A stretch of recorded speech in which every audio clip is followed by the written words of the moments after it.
आदरणीय बंधुओं, माताओं व मेरी प्यारी बहनों, राधे राधे।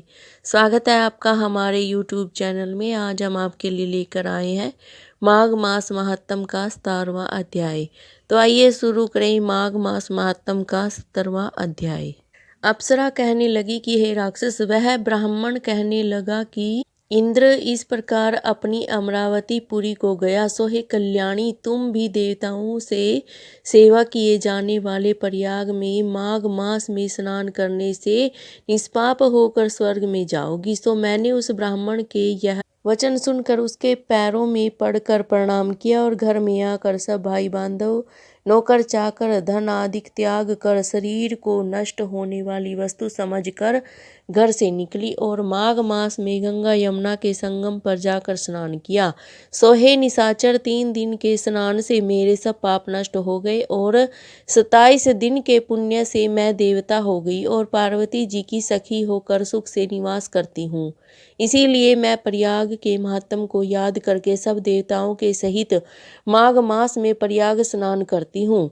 सो मैंने अपना यह सब वृतांत तुमसे कहा। तुम भी इस योनि में पड़ने और ऐसे कुरूप होने का सब कारण कहो। तुम्हारी दाढ़ी और मूछें बहुत बड़ी बड़ी हो गई हैं और पर्वत गुफा में वास करते हो। निशाचर कहने लगा कि हे भद्रे, सज्जनों से गुप्त बात कहने में भी कोई हानि नहीं होती। मुझको अब कोई संशय नहीं रहा कि मेरा उद्धार तुमसे ही होगा। सो मैं अपना सब वृतांत तुमसे कहता हूँ। मैं काशी में वेदों का ज्ञाता था और बड़े उच्च कुल के ब्राह्मण के घर में जन्म लिया था। मैंने राजा, पापी, शूद्र तथा वैश्यों से अनेक प्रकार के दान लिए। मैंने दान लेने में चांडाल को भी नहीं छोड़ा। उस जन्म में मैंने कोई भी धर्म नहीं किया, वहीं पर मृत्यु को प्राप्त हो गया। तीर्थ स्नान पर मरने के कारण नरक में नहीं गया।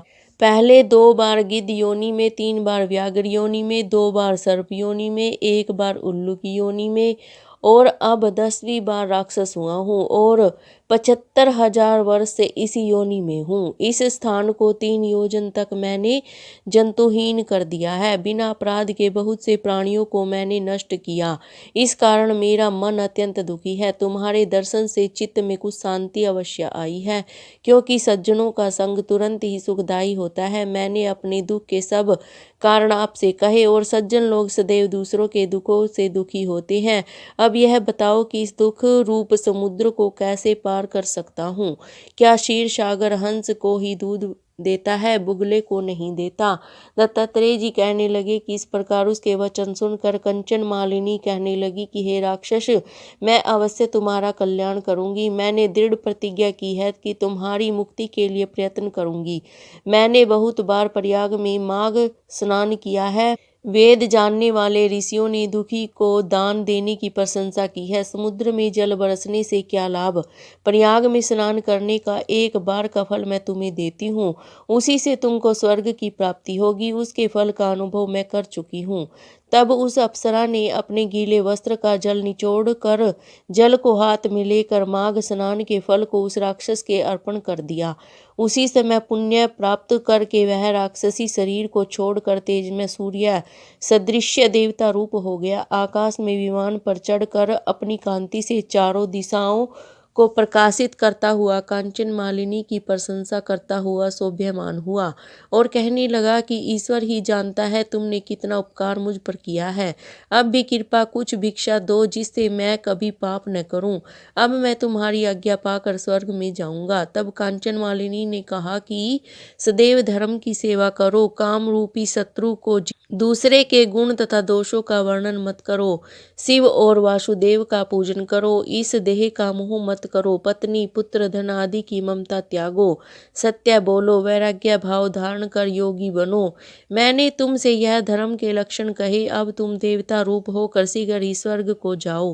दत्तात्रेय जी कहने लगे कि इस प्रकार गंधर्वों से सेवित वह राक्षस कांचन मालिनी को नमस्कार करके स्वर्ग को गया और देव कन्याओं ने वहां आकर कांचन मालिनी पर पुष्पों की वर्षा की और प्रेम पूर्वक कहा कि हे भद्रे, तुमने राक्षस का उद्धार किया।